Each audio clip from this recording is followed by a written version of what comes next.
아니 근데 요번에 김무성 대표 같은 경우는 이제 지난번에 무릎도 꿇고 뭐 처음에는 뭐 핑미업 이런 거 하고 다니다가 요새는 뭐 이상한 거 부르고 다니대. 예, 반다송이라고 해가지고 반성과 다짐의 노래. 그걸 당에 그거 한번 불러주실래요? 아니 참 아니 저희 프로그램 출연자로서 말씀드리는 아니 거예요. 주요 당직자들이 피처링을 하더라고. 앞에 부른 사람 따로 있고 뒤에서 피처링.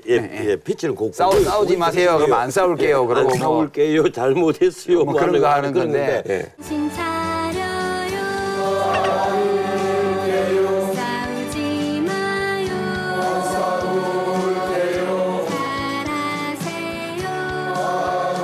잘하세요. 제가 그거 보고 대한민국 정당 사상 가장 유치한 노래, 그리고 가장 처참한 노래, 그리고 가장 비극적인 노래. 그 표정들이 너무 좀 거시하더라, 그죠? 뒤에. 그 표정이 너무 그래서 네티즌들이 반다송이 반성과 다짐의 노래가 아니고 반성하는 척 다급해서 부르는 노래라고. 아니 근데 이제 뭐 언론에서는 그렇게 얘기를 했더라고요. 김무성 대표 어떤 그 몰입도가 아주 좋았다라고 이제 언론에서는 그렇게 얘기를 하는데 완전히 겉돌던데 뭐. 언론에서는 그렇게 얘기를 하는 걸 제가 소개를 해드리는 겁니다. 아니 그런데 집권 여당의 수뇌부가 하모니는 전혀 없더구만. 그 불협화음이에요. 그래서 앞으로 국회의원 되는 사람 음악 시험도 함께 쳐야 되지 않느냐. 공목은 24시간이 뭐. 앞으로 계속 부를 거니까 그 사람들이. 선미 씨 노래로. 근데 이렇게 이제 뭐 반성하고 반다송 부르고 또 비빔밥 퍼포먼스 이런 게 도움이 되신다고 생각하세요? 뭘 도움 되겠어요? 안 되나요? 예, 대구에서는 이 최경환 의원까지 와서 무릎 꿇고 있잖아요. 다 무릎 꿇고 절하고 했잖아요. 그리고 서울에서는 이렇게 노래를 또 불렀잖아요. 반다송, 예, 정말 잘못했습니다. 안 그럴게요. 비빔밥 안 퍼포먼스. 싸울게요. 근데 그게 진정성이 느껴진다고 생각합니까? 안 느껴지니까 도움 안 되는 거예요. 저기 야권 쪽에서 이런 건 안 하네요. 근데 뭐 반다송이라든지 뭐. 야권 사람들은 거짓말을 상대적으로 좀 덜 잘해요. 아이 무슨 소리예요? 야구는 해봤자 도움이 안 되니까 워낙 뻔하니까. 근데 이런 너무 거는 심하니까. 근데 이런 거는 진짜 야권 안 하더라고요. 아니 거짓말은 만만찮게 오히려 더 잘하죠. 진보 쪽은 이런 거를 원래 잘 못해요. 좀. 그래서 그런 거예요. 성격이. 제가 지금 이게 오늘 하루 방송하고 그만둘 것 같으면 내가 역사적 사례를 쫙 얘기를 하겠는데 내 다음 주에도 생계를 위해서 또 방송을 해야 되니까 그 역사적 사실을 얘기하지 않겠습니까? 이제 보수당은 지금 완전 단일 정당이잖아요. 지금 총 보수가 결집해 있는 하나의 당인데 아니에요. 결집 안 됐어요. 저 같은 사람 지지 안 해요. 자기를 너무 과대평가하신다. 그래도 보수 유지한데 지지 안 한다니까. 총 보수라고 얘기하는 그런 분도 있을 수 있죠. 사람이 있어요. 많으니까. 아니, 내 주변에도 보수 유지자들 중에 정상 가겠다는 사람 많아요. 그건 되게 좋다. 예, 많다니까. 이 60대의 그 위반 굉장히 심합니다. 민심 위반. 예, 이게 어느 정도 심한가 하면 제가 피부를 느낄 정도예요. 제가 지금 이제 60인데 그 전 변호사님의 그 동년배들 어떤 아니 이반. 동년배가 우리 선배들, 선배님들. 우리 선배들이 하나같이 하는 말을 투표 안 하겠대요. 정말 하나같이. 난 아직도 망설이고 있어요. 할까 말까. 예, 할까 말까. 이번에 투표를 해야 될지 말아야 될지 고민한다고 하셨는데 예, 망설이는 그 60대 초반에 전형적인 유권자였는데 그래도 한 표를 행사하는 것이 역시 그 국민된 도리다는 생각으로 투표를 했어요. 60대 초반에 왜 전형적인 유권자라고 하셨습니까? 망설이는 게. 아마 제가 가장 그 중간에 있는 사람 아닌가 하는 생각을 저는 자주 합니다. 예. 아마 60대가 되보면 곧 아실 겁니다. 60대입니다. 죄송합니다. 예. 이 솔직한 선거 끝나고 나서 각 당의 대표가 누가 될 것 같은지 우리 그거 한번 알아봐 봅시다. 새누리당. 요즘 아주 재미 들리셨네. 예. 아니 내가 뭐 시민극장을 하지만 나는 그래도 진스타란 무서라도 해야 되잖아. 시험 딱 보고 다 해야 되고. 저는 새누리당은 비박계에서 되리라고 보고요. 당대표가. 비박계요? 예. 그러니까 요 얘기는 최경환 의원이 또 출마해도 당대표는 안 될 거다 그런 뜻이에요. 그럼 누가 되리라고 봅니까? 그 집은 제가 잘 몰라가지고 그 식구들을. 어떻게 보세요? 저는 먼저 제안하셨으니까. 새누리당에는 최경환 후보가 만약에 당선이 된다면 어떤 일이 있더라도 당대표를 차지할 겁니다. 왜 그런가 하면요. 이 청와대에서 결심은 무대에게 쉽게 대선 자리를 안 내준다는 거예요. 무대가 대세론을 가지게 되면 청와대는 문자 그대로 레임덕에 곧장 빠질 가능성이 있거든요. 그걸 막기 위해서라도 최경환 의원이 당대표를 차지할 거로 봅니다. 그런데 이래놓고 네. 우리 둘이 아니면 결과가 어떡하지? 틀리면 그래서 탈출구를 만들자. 아니 뭐 그래 쫓아내고 이 프로그램을 바꾸는 아니, 거지. 그게 아니고. 어? 뭐 세 사람 중에 한 사람이 책임지는 사람이 나와야 되잖아. 그럴 때는 사회자가 책임을 지는 게 가장 좋다니까. 원래 선거 결과에 당 대표가 항상 책임을 지잖아요. 우리는 패널이고 그럼 대표님. 여기는 무한 책임. 예. 우리는 유한 책임. 예. 또 정치하시는 분들이 또 이렇게 나오시는군요. 그게 정답이라니까. 예. 놀랬지. 그러니까 그냥 있을 때 잘해. 예. 근데 이제 선거 끝나면 이제 우리 이제 어떻게 해요? 예. 그래도 그 때문에 선거 때문에 시청률도 많이 올라요. 아이고. 대통령 선거가 또 있잖아. 아저씨. 시청 갑자기 또 아저씨라고 그래. 시청률 올리는 데는요. 예? 이 선거 끝나야 시청률이 본격적으로 10%로 오릅니다. 본격적인 정치 개혁가 시작이 될 거고. 알았어요. 까도 양파처럼 끓임씩 깔 거는 많이 있고. 알겠습니다. 그때는 그냥 꾸다는 보리자루는 가만히 있으면 우리도 이렇게 다 알아서 할 테니까. 아니 우리 구라 씨가 이미 네. 여러 가지 이슈를 제기했잖아요. 예. 뭐 김무성 대표는 어찌되냐, 뭐 새누리당 당대표는 그럼 어떻게 어떻게 되냐, 돼서? 그 차긴요. 뭐 문재인 씨는 어떻게 되냐, 안철수 씨는 어떻게 되냐, 국민의당은 누가 당대표 되냐 이런 게 다 한 주 다룰 이슈거리예요. 예. 그냥 가만히 앉아 있으면 시청률이 10% 넘을 테니까. 우리 출연료를 계속 올라갈 테니까. 알겠습니다.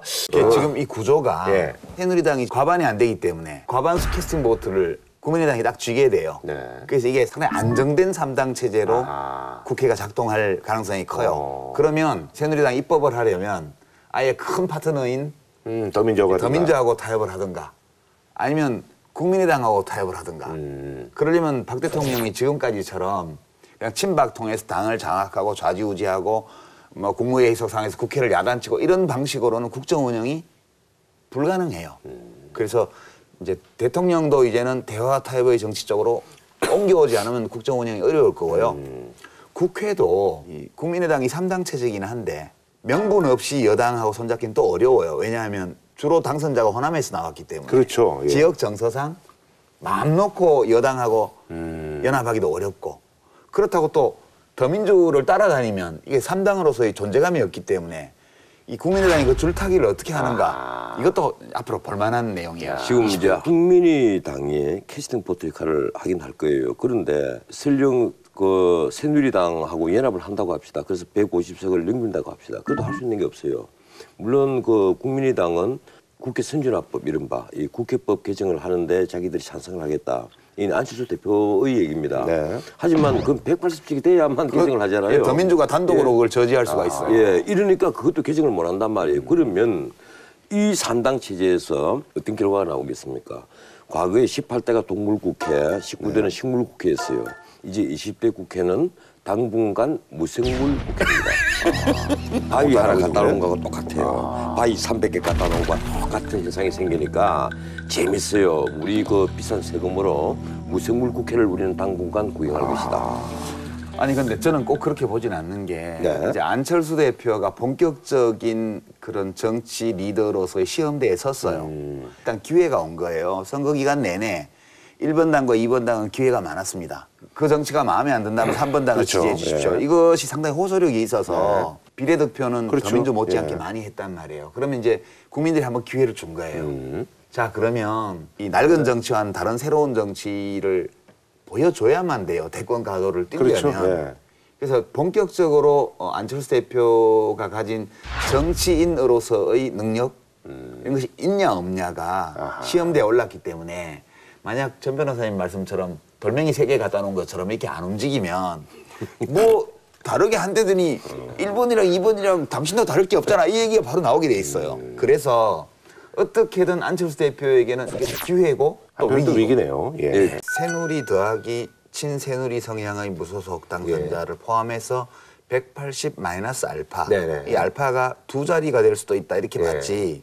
그 2자리는 되게 11에서 19 네네. 얘기지. 마이너스 50이 되리라고는 진짜 그러니까요. 상상을 못했어요. 그리고 더불어민주당이 이렇게 수도권에서 반사적 이익을 얻고 이번에는 교차 투표가 있었던 거예요. 네, 그런 것 같아요. 이 새누리당에 반대를 하면서 응징을 하기 위해서 더불어민주당 후보를 찍고 정당비례 그리고 정당 투표는 투표는 이제, 또 국민의당을 찍고 예. 하는 이 교차 투표의 결과가 확연하게 거의 지금 드러나고 있거든요. 그렇죠. 수도권에서도 더불어민주당하고 국민의당 지지율이 비례투표는 네네.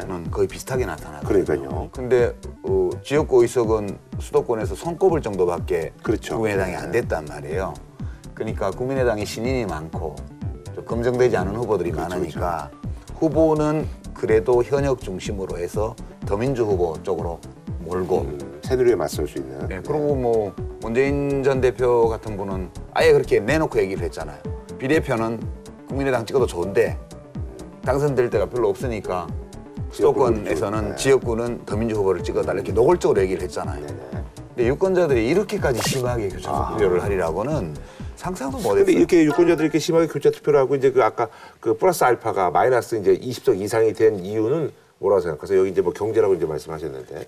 예, 역시 이제 현 정부 여당의 국가 운영에 대한 불만족 이게 기본으로 깔려 있고 그리고 거기에다가 대통령의 독주, 불통 그리고 여당 공천을 청와대에서 좌우하는 전횡 이런 거에 대해서 그냥 이것을 또 밀어줬다가는 좀 곤란하겠다. 그래서 이제 투표를 안 하기도 하고 또 가서 야당 후보를 찍어주기도 하고 그렇게 해서 마이너스 50 정도가 나면서 180에서 그 50이 어디 가겠어요.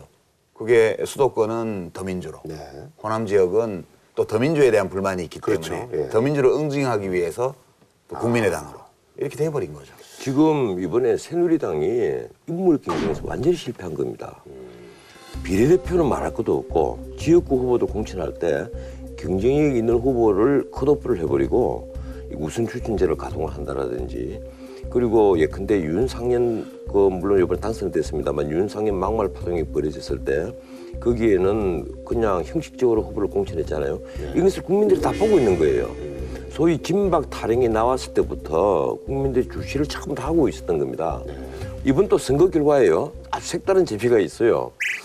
앞으로 어차피 선거가 끝나고 나서 대선 가도가 이제 열리는데 이 대선 경쟁에 있어서 중요 후보들이 전부 다 낙선을 했거나 치명상을 입었습니다. 제가 뭐 그동안에 안철수 대표에 대해서 개인적으로 매우 비판적인 얘기를 많이 했지만 국민들이 선택해서 기회를 줬어요. 그래서 이 경우 우리 대통령 새로 뽑아 넣으면 일정 기간 동안 좀 이렇게 봐주는 거죠. 허니문관이 있는 거죠. 이제 제3당이 처음으로 이제 16년 만에 자민련 이후 처음으로 등장을 했기 때문에 이 새로 등장한 제3당에 대해서는 일정한 기회와 여유, 시간을 두고 좀 지켜볼 필요가 있다 저는 그렇게. 그런데 내가 만약에 박근혜 대통령이다.